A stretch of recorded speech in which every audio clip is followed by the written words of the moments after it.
Hello, listeners. Thank you for joining us. And today we've got Becky Jones. She's the Empower Coach and helps women break free from diet culture and rebuild a healthier, more confident relationship with food, body image, and self-worth. She draws from her own experience with disordered eating, restriction, and body shame. How many of us has gone through that, right? Becky now coaches women through mindset work, body acceptance, and freedom from the all or nothing cycle. And what we also love about Becky is that she sees how the diet culture is actually a way to keep women down. Welcome, Becky. So nice to have you. So I gave a little background on who you are, but you tell us, what do you do with women? How do you coach women? And how do you see that as important for their whole lives? Yes, thank you. And thank you for that wonderful introduction as well. So what happened for me is I saw a gap basically. Like I'm a trained like personal trainer, I've done like my nutrition coaching. When I entered that fitness world, it was very much like this is how you eat and but it was all like diet plans, like meal plans, and this is how you exercise. And from someone that's had the background I had, the disordered eating, the poor body image, I realized through my own journey that actually no amount of diets would ever fix my relationship with food. No amount of exercise would fix my relationship with my body. And there was a missing piece to what most of the industry offers. So that's why I looked into the mindset side and looked at actually how that was the missing link for a lot of people. And it's working on your relationship with food, it's working on your relationship with body, and that is never going to be sustainable. Like if you're just focusing on diets and exercise, you need to look at the whole picture. As I say, I like coach the whole person. You need to be aware of their environment, their history, what they've experienced in their lives, and that's when you can really make a difference. Has that kind of answered your question? I've got off one, Oh, but Yeah, beautiful. absolutely. It's gorgeous. I when you describe what you do, it feels so natural to me to hear that, right? To talk to the whole person, to acknowledge that we are individuals and we each require something different, different body types, different nutritional needs, different exercise stuff. Did you have to unwind a whole bunch of patterning and programming to get to that place, or were you always like that? What was your journey like to get to that natural place?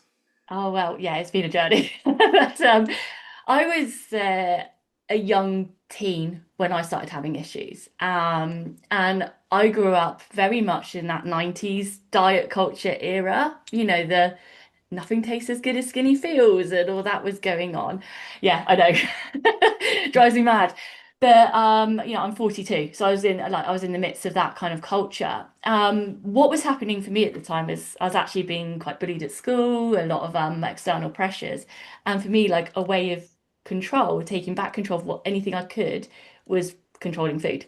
But also I had a very I guess anxiety, depression. It wasn't really named at that time, but that's what was going on for me as well. And that's when I started going down this kind of restrictive disordered eating sense, and also then started to pick apart my body because it's obviously something was wrong with me if I was being bullied, and like I wanted to fit in, and they sold that skinny ideal of like that success, that's worth, that's how you fit in. So obviously I can see now it's a natural pattern for me to go to those areas. So it took a lot of unpacking because that started from a young age, and like your neuro pathways become very strong. You fall into habit patterns of the mind, behavioral patterns, and it just becomes second nature. You don't even think about it. You automatically go into comparing. You go into okay, if I'm worried about something, I'll start restricting my food, or it just becomes a natural thing to do. So when you start unpacking it, you have to challenge those thoughts. And as I say to my clients, it's not going to happen overnight. The first step is the awareness. You're aware that you're doing it. Then you can start challenging it. And it's not going to change overnight. You have to keep challenging it. I always explain to my a good way of explaining it is like, when you're out hiking, you have like a well-trodden path and you can see it. That's what's happening at the moment. And now we need to step onto the grass. So we may need to make a new path, but obviously that's going to take time to get trodden in. for me, what speaks so loudly about the work that you do is how it instructs the rest of women's lives. Because what you eat is at the base of who you are, right? We live off of everything that we eat. So it's you're touching the core of what's happening. What have you seen in the clients that you work with or in yourself that becoming more natural with food, how has it instructed other parts of their lives? Oh my God, it has this like ripple effect, which is incredible because as I mentioned a lot, like diet culture, it consumes you. Like every waking moment is thought about food. Should I have this? How many calories are in that? If I eat this now, should I have that later? And then the comparison as well, or body checking like yourself the whole time. When that goes, you're like, hang on, I've got this like time to do stuff now. I've seen clients have promotions at work. They've got better relationships, like better social aspects because they're no longer like consumed by all these thoughts. So yeah, they step into their power, which I would say, get the sparkle back, which is incredible to see. I love watching it. So this patterning, this conditioning, this programming, is it part of the patriarchy? I mean, is it really, does it really make any sense in who we really are? Yeah, I mean, I do believe that the diet culture or like is installed in the patriarchal systems or patriarchy. Like, I mean, the was it the Beauty Myth by Naomi Wolf as well? She talks a lot about this, and she does say it's like, was it dieting is the most potent sedative or political sedative there is, and it just shows like constantly women have been told to like make themselves smaller or look a certain way. You know, in the 70s, like there were court cases about women losing their jobs or having to fight for the ways that they looked because otherwise they weren't successful. And who were those laws set by? I mean, like Yeah. it's all there.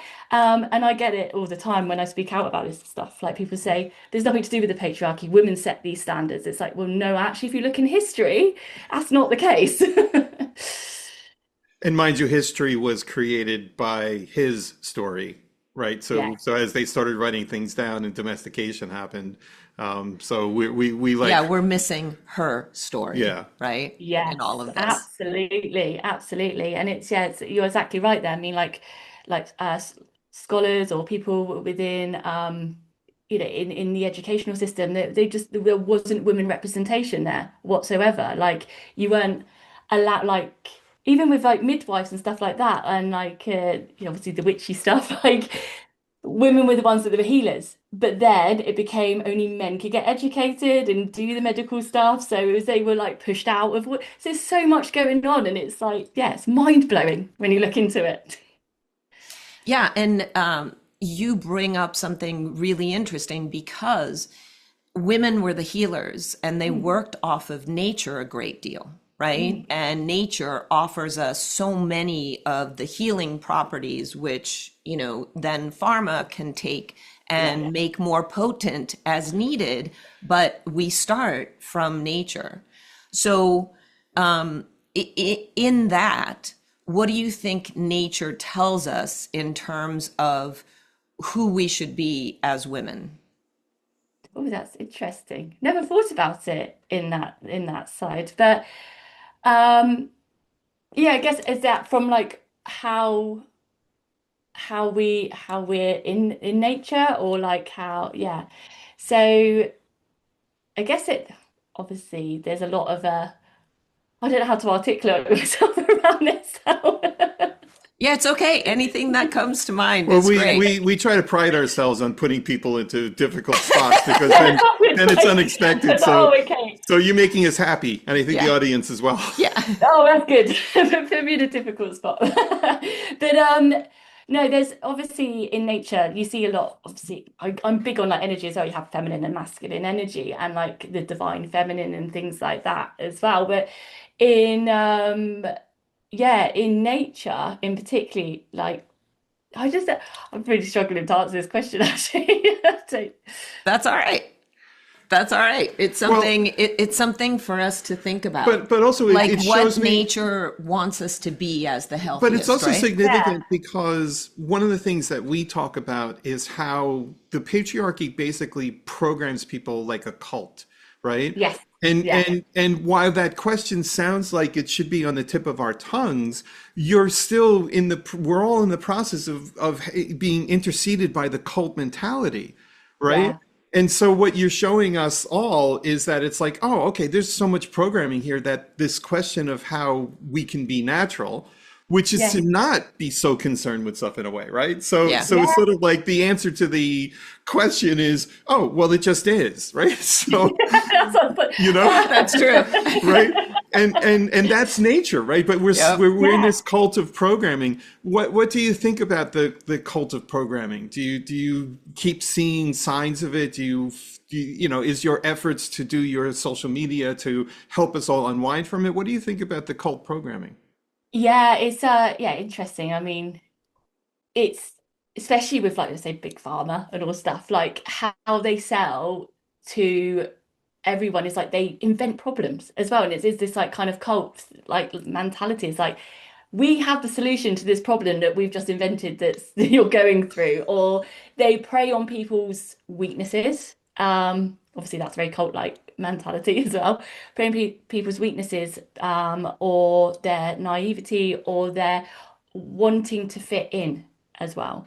And they package it up and sell it to you, but it's this kind of never-ending cycle of like never is the problem solved because they want to keep you in. They want to keep you in their little cult. So Yeah. that's basically it. Yep. So you work with women, mainly 30 and above or 40 and above, right? Yeah.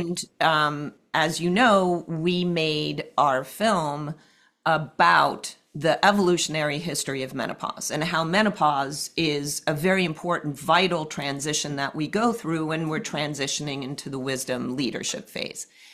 Physically, when I was going through the process, I was hitting a lot of that skinny thing, right? Yeah. What are you going to do to lose the menopausal weight, this, that, and the other thing? And it's only lately that studies are coming out looking at the fact that gaining somewhere between 1 and 2 pounds a year through your transition, which usually takes 7 to 10 years, is actually quite healthy Yeah. for longevity. So when you work with women going through the transition, is part of the thing kind of loving your new body Yeah. and Absolutely. When I always talk to people about like stepping into a new era, I'm like, this is your new era, this is your new chapter. And that's why I work with like body acceptance as well. Like I don't quite like the body positivity because I'm like, you can't love your body all the time. There's going to be times when you don't feel right. Like that's natural. That's, you know, totally fine to be. I don't like toxic positivity. I just think we need to be more balanced. That's what human nature is. So I work on body acceptance, and doing that is like I move away from focusing on numbers, scale, weight, everything like that. I'm like, that is not telling the whole story. It's not a true representation. And actually, when you start focusing on body acceptance and how what your body's doing for you and showing it love and respect, people completely change. Like I would say majority of my clients, they come in for like saying they want weight loss. By the end of it, they're like, I don't even care what the scale says anymore. I feel good. I feel like I've got energy, I feel better, I'm healthier, I feel stronger. And I'm like, that's what this is about. And I love it when I manage to change their mindset around it. I'm like, yes, yes, let's go. But yeah, and that's why you call yourself the empower coach, because you're empowering them to be the best of themselves. And yeah, that's health and well-being. The scale, who gives a hoot? So exactly. so there are people who arrive at the fact that they're going to go through that catharsis of accepting that they're programmed and then seeking to unwind that in whatever way, whether they come Yeah. to our movie, these podcasts, whether they come to you. Do you have any advice for people who are on the fence about how you could survive heading onto that I mean, the grass looks good, but maybe there's a snake in there, right? So, Yeah. it's how, is there any advice that you give women who are right now contemplating, I'm bold enough to make the leap into the unknown? Do you have any advice for them? Yeah, I always say like it is scary because you're so used to go around the cycles or doing the same things that you've always done, the same diets thing, and they always end up at square one. So of course it's going to be scary to step into the unknown and do something different. For me, I've always said what's more scarier is being stuck where I am. So you have a choice. You can either stay stuck or you could take that chance and get out of your comfort zone. Growth only comes from stepping out of your comfort zone. If you keep saying, well, I call it familiar zone sometimes, like it's familiar. It's not always comfortable, but it's familiar. If you stay there, you will only get the same results. You'll keep doing the same thing. You need to step out a little bit, step into that growth zone and take a chance to do something new and learn a different way. Like, what's the worst that's going to happen? Yeah, agreed. And we always say to each other, when you fear the cathartic moment, because that's what you're talking about, right? It's that going Yeah, through that catharsis. We survive cathartic moments, right? Because it forces us to open, and immediately when you're open, you receive new stuff and you move through yeah, it. But when you fear the catharsis, then it persists and stays, and you're stuck, as you said, right? yeah, So it's like that idea that we'll survive the cathartic moment is something that we say the same thing as you're saying.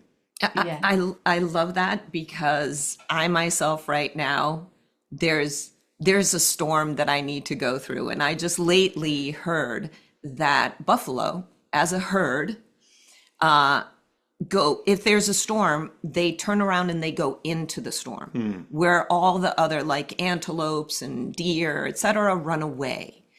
And the difference is they're in the storm for a shorter amount of time because if they run into it and through it, then they're through it to the other side, right?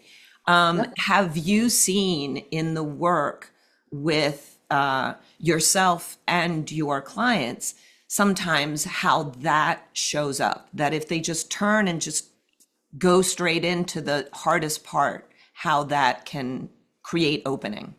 Oh, absolutely. I challenge my clients on it a lot. I do quite deep work with my one-to-one clients. We'll go through like things like identity, and I always warn them, I'm like, this will get tough. You might cry, like, but it's gonna open up those things that need to be worked on because usually they're very deep-rooted issues, especially with diet culture. You know, it's been going on for years and years and years, maybe coming from different environments like generational as well, and it's pushed down. And so when you start and it's pushed, they push down because they're scared of it. They're like, push it to the side, ignore it, it's not there, but it gets bigger. So you need to like face it. And it is challenging and it is hard, but the rewards of doing it is incredible. And I get to see that every day. I'm so lucky that I get to see my clients do that. I've done it myself. I wouldn't ask my clients to do it unless I've not done it anything myself either through my life, actually. Like I said, through the bullying and the things I was going through, I was incredibly shy. I couldn't look people in the eye. I used to walk around like this. I didn't want people. Yeah, I know. Everyone's like, what? You're really confident now, but it wasn't always that way. And the way I had to do it is I had to keep challenging myself, putting myself in that like growth zone, out of the comfort zone. And I can name like so many times I've done it throughout my life, and that's what's got me to this position now. So if you're not challenging yourself, you're never gonna, open yourself up to those opportunities like you mentioned. We're just people, and you're special because you challenged yourself and you went through it. But it's like it's not impossible. And I want to, and I think that we want to tell our audiences that this isn't impossible. So to break into something different, have you actually seen our movie? Yes, Oh, yes, I did. cool. I did watch it. It was amazing. Oh, thank you. What was some of the stuff that you thought was really interesting about it? Because I like hearing that. Oh, Oh, great. No, without feeding ego, tell us honestly, Well, a little bit of ego on the guy here. So, yeah, how how you see that the movie can help. I really loved that it like challenged certain thoughts and also like because we hear all the time that women's issues are not taken like seriously in the medical world. Like it's always got pushed aside, and that happens here in the UK as well. So many women I speak to are like, I've gone to the doctor about this. won't do anything about it, or they just tell me I'm overweight and to lose weight, which drives me mad because they're not. They just use it as an excuse all the time. So it's really nice to hear that being challenged as well. And I loved like the way the history came into it as well, and like being able to look, back to where these beliefs and stuff come from. But I love touching on the witchy bits as well because I do love it. I do like a bit of witchiness, so that was really cool. Yeah, I really, really enjoyed it, and it was really, you could see it's really thought out, and told a story, which is incredible.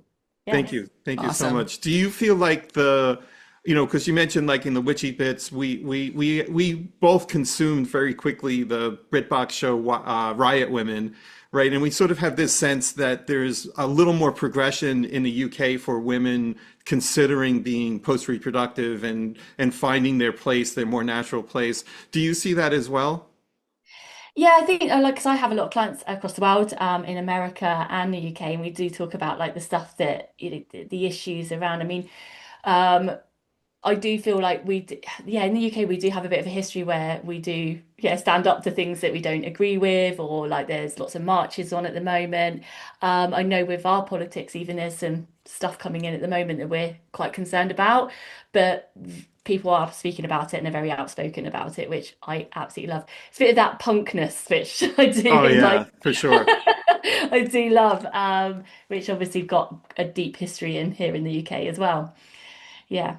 Yeah. So, because our podcast is for wise women forward, we ask everyone, as you're thinking forward, what do you see? What do you see that you want to have happen or that is happening and you want to reinforce? I really, really want to break diet culture. Like that is always the like forefront of my mind. That's why I speak out about what I do. Um, and it's really good to see so many other women starting to speak up about it as well and calling out.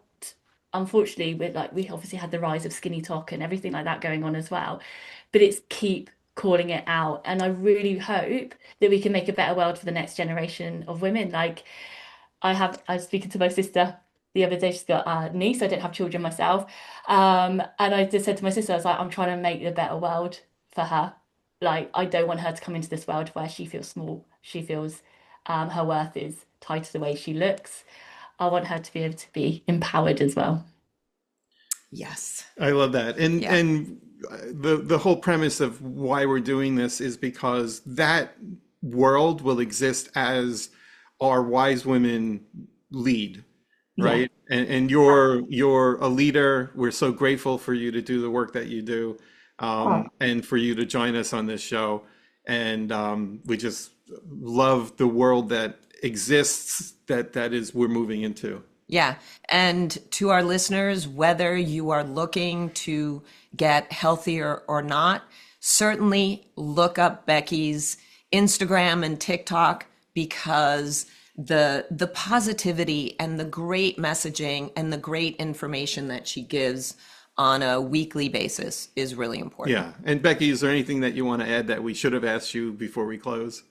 no, not at all. I just say thank you so much for giving me the opportunity to come on and speak about what I do and diet culture because it's something I'm so passionate about and we can spread the word as much as possible. So I'm really grateful for you giving me that time. Great. Thank you. So, everybody, we our movie is Wise Women: Humanity's Untold Origins. For if you want to find out more about Becky, there'll be links in the description. And I implore you to look her up because it'll be worth your time. She's amazing. Yeah. And thanks for joining us. And we'll see everybody on the next one.